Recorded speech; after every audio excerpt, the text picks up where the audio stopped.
Hello students, welcome to my channel, and today I have come upon a video related to IPPS IT officer exam, which is going to be held on 26th and 27th of December. And today I have content on English subject, and especially I will be covering the most important topics. First I will start with the reading comprehension. Reading comprehension is the important test in our competitive examinations, and it becomes really necessary that we should have a good understanding about this topic. Before I start with the topic, I must tell you about the strategy and how much questions you will be getting in this examination, and what will be the time given to you. Question you will be getting is 50 questions, and time duration will be 40 minutes to solve all these questions, and in the end the maximum marks will be 25. So this is the constraint over here that for every correct answer you will be getting a zero point 0.5 marks. Okay, so we have to cover this topic in a very prudent way, and we have to analyze all our things. So let's begin with this reading comprehension. First of all, I will tell you about the concept of reading comprehension, because understanding of concept becomes really important. अगर हमें किसी चीज की understanding होगी, we can easily grab the gist and we can easily solve that part. Now, what about concept? Reading comprehension. So, word comprehension have originated from the word comprehend. Comprehend, which means to understand. Which means to understand. अगर हिंदी में बोलूं तो इसका मतलब होता है समझना. किसी चीज की आपको समझ होना, और रीडिंग कॉम्प्रिहेंशन को हमें समझना बहुत जरूरी होगा.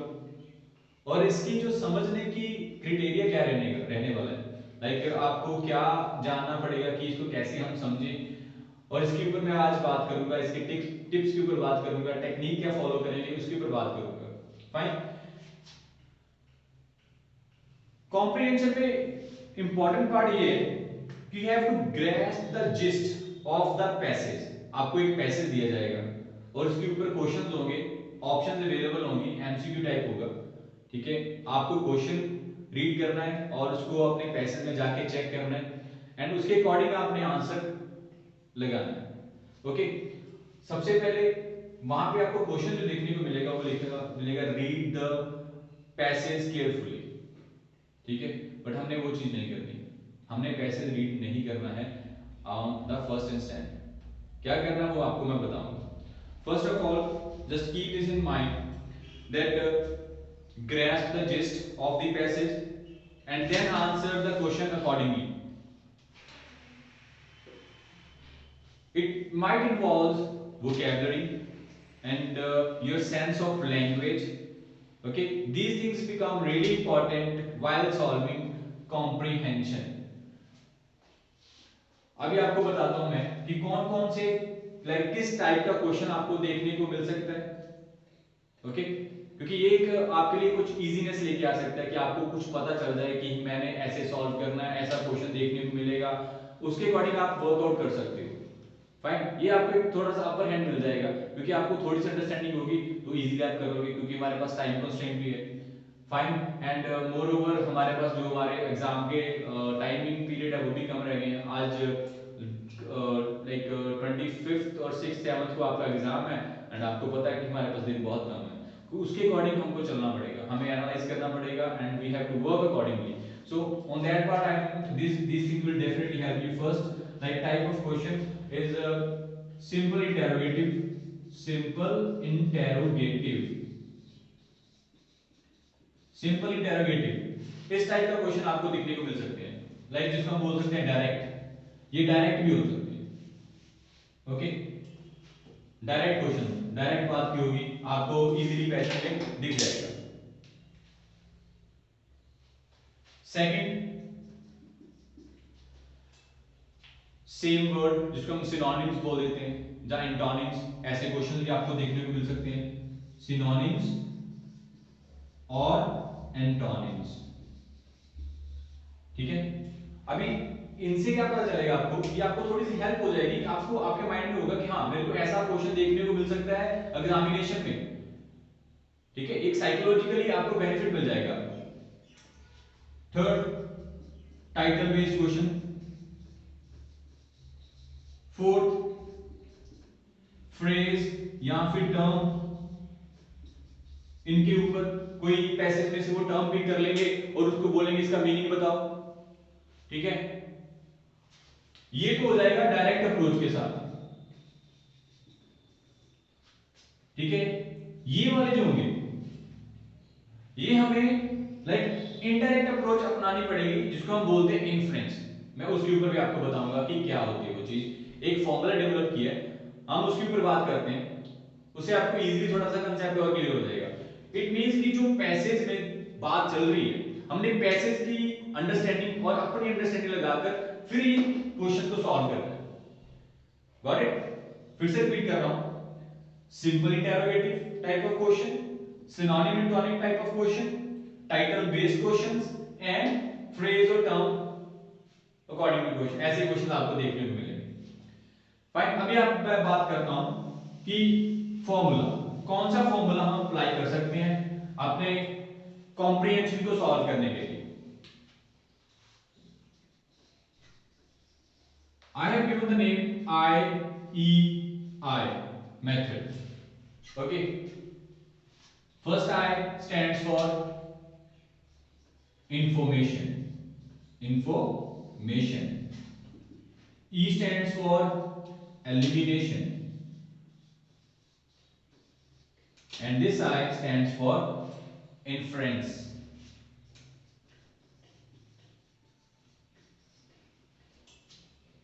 आई होप आप सबको समझ आ रहा होगा। ठीक है, इंफॉर्मेशन। अब इंफॉर्मेशन लाइक इसमें क्या होता है, इंफॉर्मेशन तो हमें पता है कि उस चीज के बारे में बात चल रही है, और ये इंफॉर्मेशन क्या हो सकती है, डायरेक्ट भी हो सकती है लाइक इजी, और इंप्लाइड जिसको हम बोल सकते हैं कि इनडायरेक्ट, लाइक बात कर रहे हैं थोड़ी सी घुमा के बात कर रहे हैं। ठीक है, इस बेसिस के ऊपर भी हम सॉल्व कर सकते हैं क्वेश्चंस। लाइक मैंने आपको पहले बताया था कि डायरेक्ट क्वेश्चंस वो इंफॉर्मेशन के बेस पर होंगे, देन इंप्लाइड जैसे कि हमारे पास इंफॉर्मेशन भी है पर उसमें थोड़ा सा कनेक्ट कर रहे हैं और फिर में वो लाइक पैसेज को मूव करने की कोशिश कर रहे हैं और हमारी अंडरस्टैंडिंग की, लॉजिकल अंडरस्टैंडिंग की बात भी कर रहे हैं, तो वो इसमें आ जाएगा। एलिमिनेशन इसको कैसे यूज करेंगे, सपोज आपके पास क्वेश्चन है, उसके 4 ऑप्शंस हैं। ठीक है, डायरेक्टली आपको पता चल रहा है कि जो इंफॉर्मेशन की बात कर रहा है वो 2 ऑप्शन में है ही नहीं, उसको एलिमिनेट कर दो। ओके, एलिमिनेट दो 2 ऑप्शंस। इसमें जैसे हम बोल सकते हैं ट्रू नॉट ट्रू वाला कांसेप्ट यूज कर सकते हो, जो चीज ट्रू है उसको रख लो, जो चीज नॉट ट्रू है उसको एलिमिनेट कर दो, जो बेस्ट ऑप्शन आपके बच जाती है, फिर अपनी लॉजिकल अंडरस्टैंडिंग लगाओ, पैसेज रीड किया होगा आपने और आप अपना आंसर पुट इन कर सकते हो। फाइन, एंड दिस इन्फरेंस, कुछ बच्चों को अभी तक समझ लगा होगा इन्फ्रेंस बोल क्या रहे हैं सर, इन्फ्रेंस का मीनिंग क्या है। डोंट वरी, मैं आपको वो भी चीज क्लियर कर देता हूं। इन्फ्रेंस का मतलब होता है a conclusion, okay, this is a conclusion reach on the evidence, जैसे जो पैसेज की जो इंफॉर्मेशन है प्लस हमारी लॉजिकल अंडरस्टैंडिंग, दोनों को आप कंबाइन करते हो और फिर जो आंसर निकल के आता है उसको बोलते हैं हम इन्फ्रेंस। एंड बैंकिंग में मोस्ट ऑफ द जो क्वेश्चन होते हैं वो इसके बेस्ड ऊपर होते हैं, एंड मेनली अगर बात करूंगा मेंस एग्जाम की, तो वो ज्यादातर क्वेश्चन इनके ऊपर ही पाए जाते हैं। इजी नहीं आएंगे, थोड़ा सा लाइक वो टफनेस तो रखेंगे ना अपने एग्जाम के बेसिस पे। Got it? सो इन्फ्रेंस बोलते हैं like a conclusion reached on the basis of evidence और रीजनिंग। ठीक है, ऐसे बोल सकते हैं। यहां तक क्लियर हो गया? ये मेथड लाइक ये formula IEI formula, information, elimination and inference. Information means direct भी आ सकते हैं, इंप्लाइड भी आ सकती है। एलिमिनेशन मेथड जैसे no true true concept use करेंगे, एंड इन्फ्रेंस जैसे पैसेज की इंफॉर्मेशन प्लस जो आपकी लॉजिकल अंडरस्टैंडिंग कह रही है पैसेज पढ़ने के बाद उसके अकॉर्डिंग आप जिस निकालो और फिर उसका आंसर अप्लाई करो। Okay, now I will tell you step क्या क्या कैसे कैसे स्टेप्स आपने फॉलो करने हैं, कैसे आपने इस चीज को कंक्लूड करना है। फाइन, जिसको मैं बोल सकता हूं कि क्या टेक्निक आप लगाने वाले हो उसको सॉल्व करने के लिए। स्टेप 1, जैसे ही आप कॉम्प्रिहेंशन सॉल्व करते हो तो उसके ऊपर इंस्ट्रक्शन दी जाती है, और इंस्ट्रक्शन में क्या लिखा जाता है, read the passage carefully. Okay, तो कुछ बच्चे क्या करते हैं, मोस्टली बच्चे करते हैं वो पैसेज पढ़ना शुरू कर देते हैं। ऐसा नहीं करना, this is the wrong concept. Don't read the passage on the first instant. ठीक है, जाते ही पैसेज पढ़ना शुरू मत कर देना, टाइम वेस्ट होगा आपका, क्योंकि आपको पता नहीं चल रहा क्वेश्चन क्या पूछ रहे हैं। क्या पता वो क्वेश्चन पूछ ही ना रहो जिसमें आप बात करनी है। क्वेश्चन हमने क्या करना है, read the question first, read the questions. ठीक है, हमने क्वेश्चंस पढ़ने पर फर्स्ट हमने फर्स्ट क्वेश्चन पढ़ लिया। ओके, हमें पता चल गया, हमने उसके ऑप्शंस पढ़ लिए, हमारे माइंड में एक साइकोलॉजिकली बेनिफिट मिल गया हमें, कि हमें पता चल गया कि इस चीज के ऊपर बात कर रहा है। जब हम पैसेज पढ़ने जाएंगे हमें इजीली वो आंसर मिलते जाएंगे, एंड थॉरोली हमारे सारे आंसर मिल जाएंगे, हमारा टाइम बच गया, we have saved our time. Got the point. So first step क्या करोगे आप लोग, read the questions. Second step, step 2, अब उसमें आप क्या करोगे, स्टेप 2 में आप क्या करोगे, रिटेन ट्रू फॉल्स, वो एक एलिमिनेशन जो मेथड मैं बोल रहा हूं। अगर आपको सपोज आंसर नहीं मिल रहा है आप क्या करोगे, ट्रू एंड फॉल्स के ऊपर चले जाओगे, रिटेन ट्रू फॉल्स। ओके, और straight and data based questions, straight comma data based questions. ठीक है, ये हमारा हो जाएगा स्टेप 2।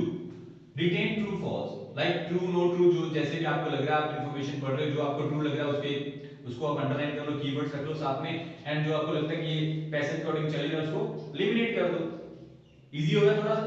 देन अगर आपको लगता है डायरेक्ट बात कर रहा है उसके ऊपर देखो डेटाबेस क्वेश्चंस, लाइक जो पैसेज में मिले, जैसे मैंने बोला था इन्फ्रेंस।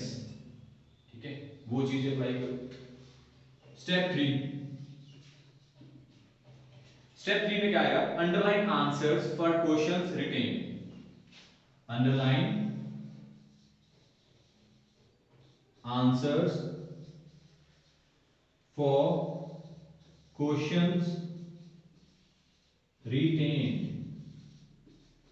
जो आपने क्वेश्चंस पढ़े थे उसके जो आंसर्स हैं उसको अंडरलाइन कर लीजिए।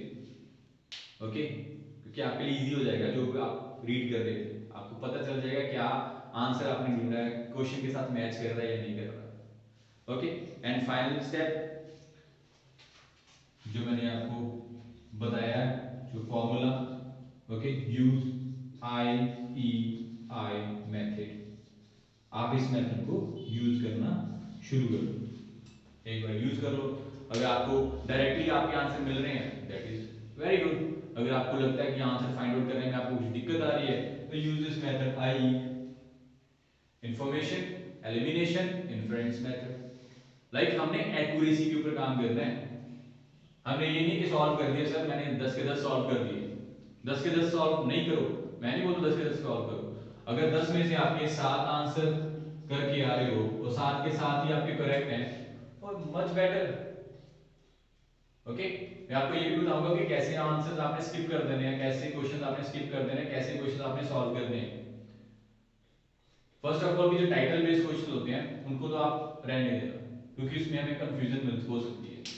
टाइटल देना है किसी पैसेज का, अगर तो बेटर अंडरस्टैंडिंग हो जाती है देन गो फॉर इट।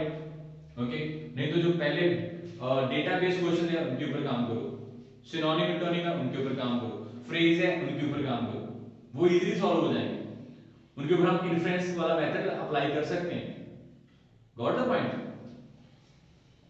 तो ये स्टेप्स हैं, ये आप अपने माइंड में रख लो, इनके साथ ऐसे आपको फॉलो करके आपने अपना एग्जाम सॉल्व करना है। Fine,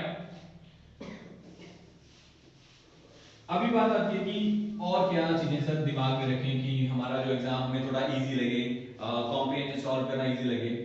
keywords, identify the keywords in the question. आप क्वेश्चन के जैसे क्वेश्चन लिखा है उसमें कीवर्ड्स अंडरलाइन करो, ठीक है। ऑप्शन में से भी कीवर्ड्स निकाल लो, फिर जब आप पैसेज के रीड आउट करने जाओगे तो आपको इजीली पता चलेगा हाँ ये क्वेश्चन वहां पे था और यहाँ पे इसका आंसर है। अंडरलाइन दैट आंसर, जो मैंने लिखा step 3, underline the answer for the question written. Fine, ऐसा कंसेप्ट है। ओके, देन वोकैबुलरी अपनी थोड़ी सी हाई रखो, ठीक है। For that you have to read newspaper, don't lack over there. Reading newspaper is must if you want to like crack the exam। अगर तो बस यही माइंडसेट लेके बैठे चलो प्री तो निकालें, मेन का देखेंगे जब आएगा, no, you have to be very strict if you want to achieve something in your life। गोल है तो उसके ऊपर काम करो, ऐसा नहीं है कि बस स्टेप बाय स्टेप, तो ठीक है स्टेप बाय स्टेप तो चलोगे बट जाना कहाँ पे, डेस्टिनेशन पॉइंट आपके दिमाग में होगा तो आप थोड़ा सा ज्यादा वर्कआउट करोगे। So reading newspaper is mandatory, I repeat, reading newspaper is mandatory। and examination point of view से सबसे बेस्ट है the Hindu, the Hindu newspaper is best. Okay, आपकी मेंस की भी हो जाएगी प्लस प्री की तो आप कर ही रहे हो प्रेपरेशन, ठीक है। So The Hindu is the best newspaper if you want to achieve a good score in your examination point of view। Okay, अब बात करते हैं कि सर अप्रोच कैसी रखनी पड़ेगी हमें, क्या क्या चीजें ध्यान में रखें। जैसे मैंने पहले बात की है, एक तो आता है डायरेक्ट मेथड कि डायरेक्ट क्वेश्चन पूछने हैं, वो इजी हो जाता है। दूसरा जैसे कि इनडायरेक्ट इन्फ्लुएंस वाली बात कर रहा हूँ, ठीक है। इनडायरेक्ट लाइक क्वेश्चंस आपको ज्यादा पूछे जाते हैं हमारे इस एग्जाम में। So please keep in mind about the tone of the passage। अब मैं नया टॉपिक लिया है सर, अभी आप लेके टोन, टोन क्या होती है, हमें कैसे पता चलेगा कि पैसेज की टोन क्या संभालनी है, ठीक है, उसके ऊपर बात करता हूँ। टोन आज मैं उसके ऊपर बताऊंगा कि टोन ऑफ पैसेज कैसे उसकी अंडरस्टैंडिंग करनी है, कैसे हमें पता चलेगा कि ये जो पैसेज है क्या टोन निकाल के आ रहा है, ठीक है। सो there are some commonly used tones for reading comprehension passage, वो मैं आपके साथ शेयर कर देता हूँ। Just keep in your mind, उसको गो थ्रू करना, जिसको हम वोकैबुलरी भी बोल देते हैं, ठीक है। उसके बेसिस के ऊपर ही हमारा सारा पैसेज का कंसेप्ट रहता है। सो वन बाय वन मैं आपको डिस्कस करता जाऊंगा, समझाता भी जाऊंगा साथ साथ में, ठीक है। देख लेना, देख लो। सम commonly used tones in RC, like reading comprehension, short form में लिखते हैं। Okay, first word is like acerbic, A-C-E-R-B-I-C, acerbic। Acerbic means harsh, swear or bitter। harsh, swear और bitter, ठीक है। like tough, ठीक है। नेक्स्ट एग्रेसिव, एग्रेसिव कंटेंट, ठीक है। लाइक उसकी जो अप्रोच है इंफॉर्मेशन की वो अग्रेसिव है, ठीक है। जो ऑथर की अप्रोच है वो अग्रेसिव है, लाइक फोर्सफुल,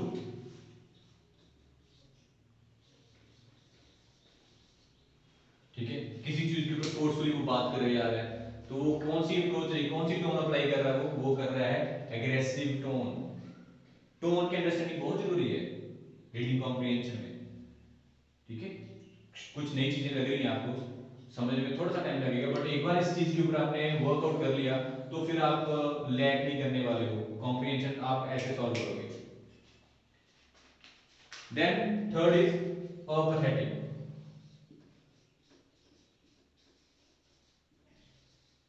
अपैथेटिक क्या होता है? अपैथेटिक होता है इमोशनलेस, ठीक है। Emotionless, not interested, not interested. Like अगर पैसेज का जो टोन क्या रह रही है, इमोशनलेस रह रही है, कुछ वो बात कर रहे हैं, कुछ इमोशनलेस कंटेंट शो कर रहे हैं, तो वो कौन सा रहेगा, हमारे अपैथेटिक टोन वो रिप्रेजेंट कर रहा है हमारे लिए। ठीक है, और हम बोल सकते हैं अनरिस्पॉन्सिव, लाइक इतना ही रिस्पॉन्सिव वो कंटेंट नहीं लग रहा, इंफॉर्मेशन इतनी रिस्पॉन्सिव नहीं लग रही है, मींस वो इंफॉर्मेशन कौन सी है, apathetic. Next is apologetic.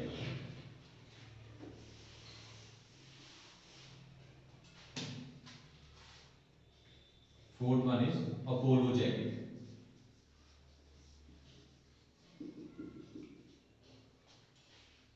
APOLOGETS, apologetic। इसका मतलब क्या होता है, expressing remorse comma regret. Expressing remorse comma regret. Okay, like कुछ दुखी भावना से अपना रिप्रेजेंटेशन करना, ठीक है, उसको बोलते हैं अपोलोजेटिक या रिग्रेट करना। ठीक है, नेक्स्ट इज बेलिजेरेंट।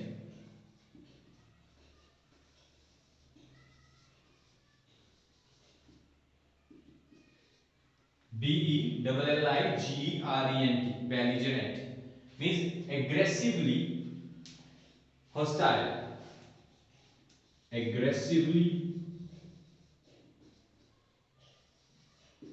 hostile।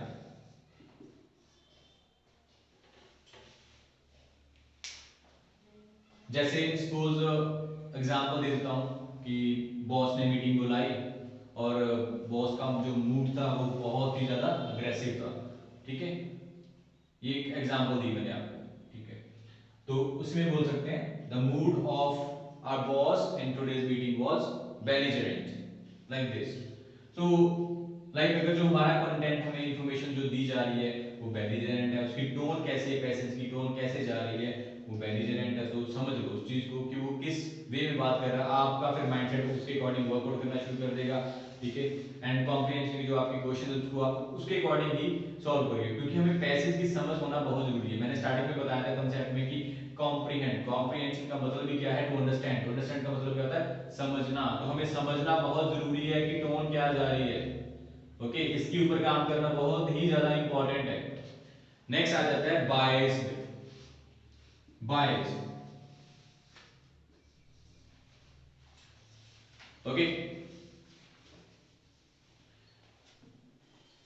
बायस का मतलब क्या होता है, पार्शियल। ठीक है, मींस फेवरिंग वन थिंग और अ पर्सन और ग्रुप, फेवरिंग वन थिंग और पर्सन और group for a personal reason, for personal reasons, okay, for personal reasons, like अपने हिसाब से किसी के बारे में सोचना, या उसका कंटेंट अपने दिमाग में रख लेना अपने अकॉर्डिंग। ठीक है, परसेप्शन क्रिएट कर लेना। ठीक है, किसी को गलत समझना, लाइक बायस नेचर शो करना। ठीक है, तो उसको बोलते हैं किसी एक इंसान के ऊपर आपने ज्यादा प्यार शो करना, दूसरे को उसमें कम आंकना। ओके, उसको हम बोल सकते हैं बायस्ड। नेक्स्ट आ जाता है डॉगमेटिक। ये समझ आ गई, अपोलोजेटिक, बेलिजरेंट, बायस्ड। इसकी मैंने मीनिंग बता दिया आपको, ध्यान से एक बार इसको गो थ्रू करो। ओके, फिर जो पैसेज मिलेंगे आपको उसके ऊपर काम करो, वो टेक्निक्स अप्लाई करो, उसकी टोन को जजमेंट करो, उसके अकॉर्डिंग वर्कआउट करो।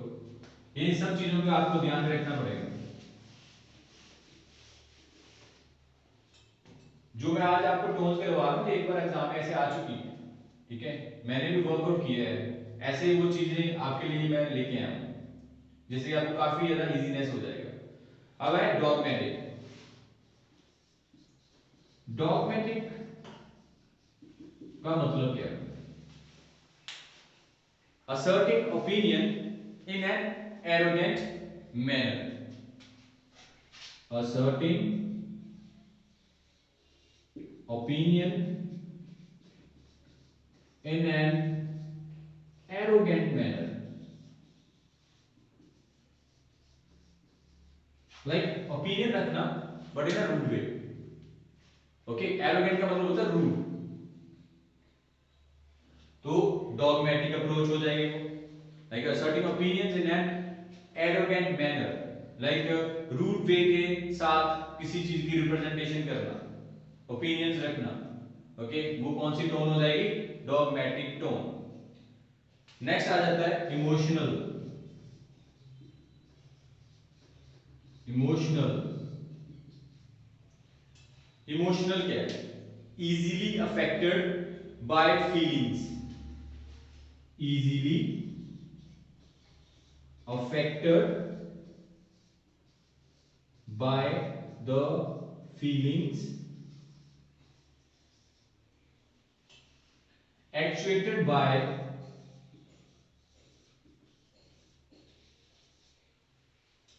experiencing love, hate and fear. Experiencing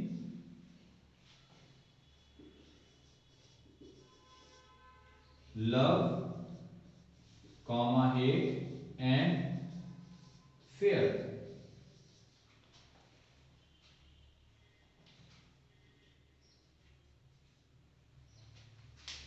Emotional means actually affected by the feelings, actuated by experiencing love, hate and fear.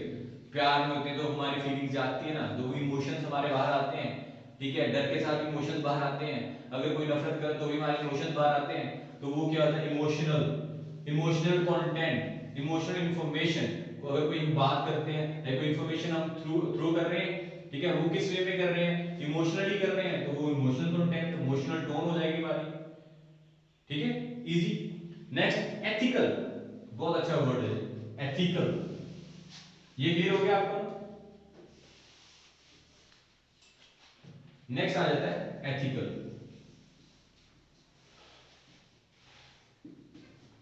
Ethical means dealing with principles of morality and honesty. Dealing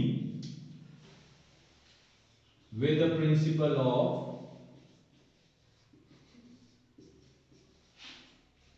morality and honesty. Ethics means हमारे संस्कार, हमारी ईमानदारी. अगर इन दोनों को content बन के आ रहा है तो वो कौन सी टोन होगी? एथिकल टोन होगी. Dealing with the principle of morality. Morality means हमारे संस्कार, मॉरल वैल्यूज. ठीक है, ऑनेस्टी ईमानदारी. Next sarcastic.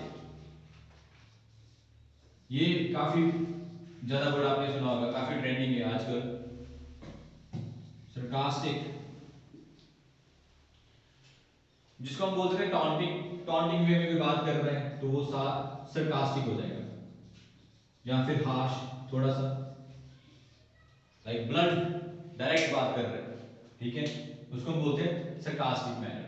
सरकास्टिक अगर टोन उसकी रह रही है तो वो किसका मीनिंग निकालना आपने, वो टॉन्टिंग वे में बात कर रहा है या हार्श है, थोड़ा सा रूड है, क्या वो हो जाएगा sarcastic. Then next is grandiose. Next is grandiose. GRANDIOS. Grandiose. इसका मीनिंग है मोर कॉम्प्लिकेटेड और elaborated than necessary. More complicated और इलेबोरेटेड देन नेसेसरी. लाइक जरूरत से ज्यादा कॉम्प्लिकेट कर देना. ठीक है, जितना चाहिए था उससे ज्यादा इलेबोरेट कर देना. रिक्वायरमेंट से ज्यादा, जितनी नेसेसिटी से उससे ज्यादा कोई काम करना या कोई चीज करना, लाइक उसका मीनिंग हो जाएगा ग्रैंडियोस. ठीक है, ग्रैंडियोस टोन. लाइक ऐसे सुपरफ्लुअस जिसको हम बोलते हैं. is humanistic. Humanistic. Humanistic.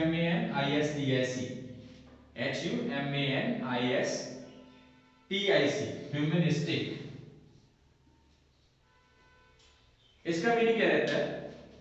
Evincing keen interest in human affairs, nature और welfare. अब वर्ड आ गया evincing, EVINCING, इसका मतलब क्या? Revealing,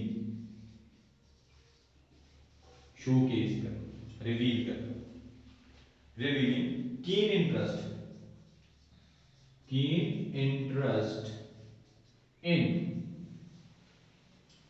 human affairs,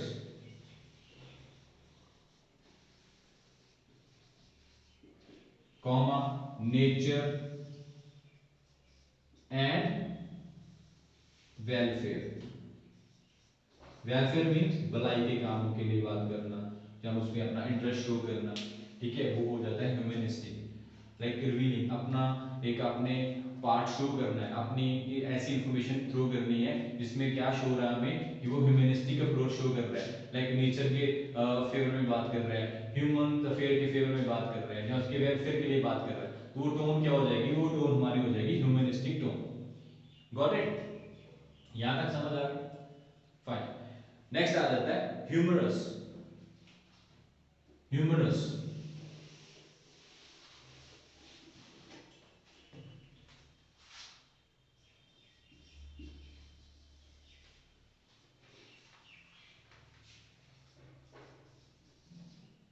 HUMOROUS. Humorous means funny and amusing.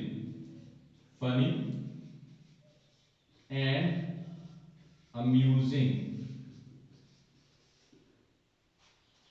और इसके हम बोल सकते हैं हिलेरियस. ठीक है, खुश मिजाज. ठीक है, तो अगर वो कंटेंट ऐसा है या एंटरटेनिंग जैसा है तो हम बोलेंगे humorous content, humorous tone. Next is introspective. Introspective.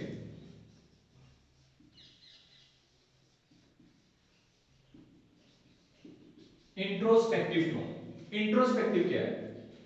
Introspective जैसे कि अपने बारे में प्रॉपर आपने गो थ्रू करना है. Like consider one's own internal state of feelings. अपनी फीलिंग के बारे में जानना, उसको कहते हैं इंट्रोस्पेक्ट करना.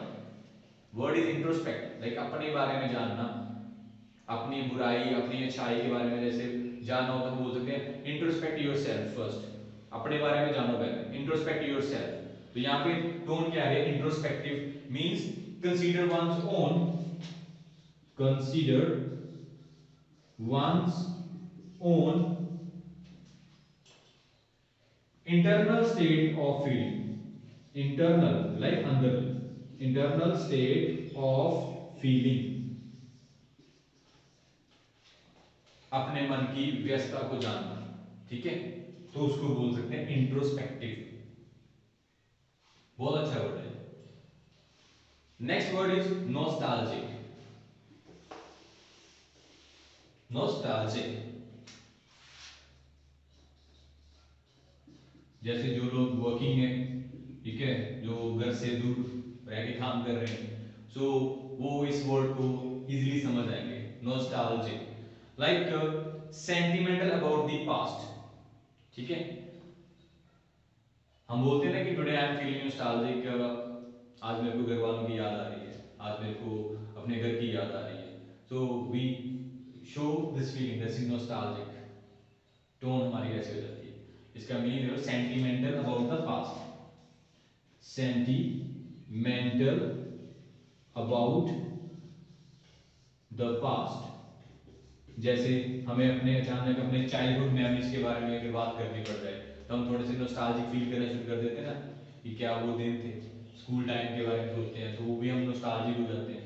ठीक है, लाइक पास्ट के बारे में सोचना और उसके बारे में अपनी फीलिंग शेयर करना, तो उसमें क्या आ जाएगा? नॉस्टैल्जिक. नेक्स्ट आ जाता है लॉडेटरी. LAUDATORY. लॉडेटरी. LAUDATORY. Meaning praising about the past. Past में आपने कोई अचीवमेंट किया है उसके बारे में आपने कुछ बताना है खुशी के फॉर्म में, ठीक है, तो आप बोल सकते हो प्रेजिंग अबाउट द पास्ट। कुछ पास्ट में कुछ चीजें की हैं तो उसके बारे में प्रेज कर रहे हो, तो praising about the past means you are narrating about your past things. काफी अच्छे वर्ड है, वोकैबुलरी आपकी ऑटोमेटिकली इंक्रीज हो जाएगी। Then cynical, CYNICAL, okay, cynical, CYNICAL, cynical. Cynical means doubtful nature, ठीक है, डाउटफुल।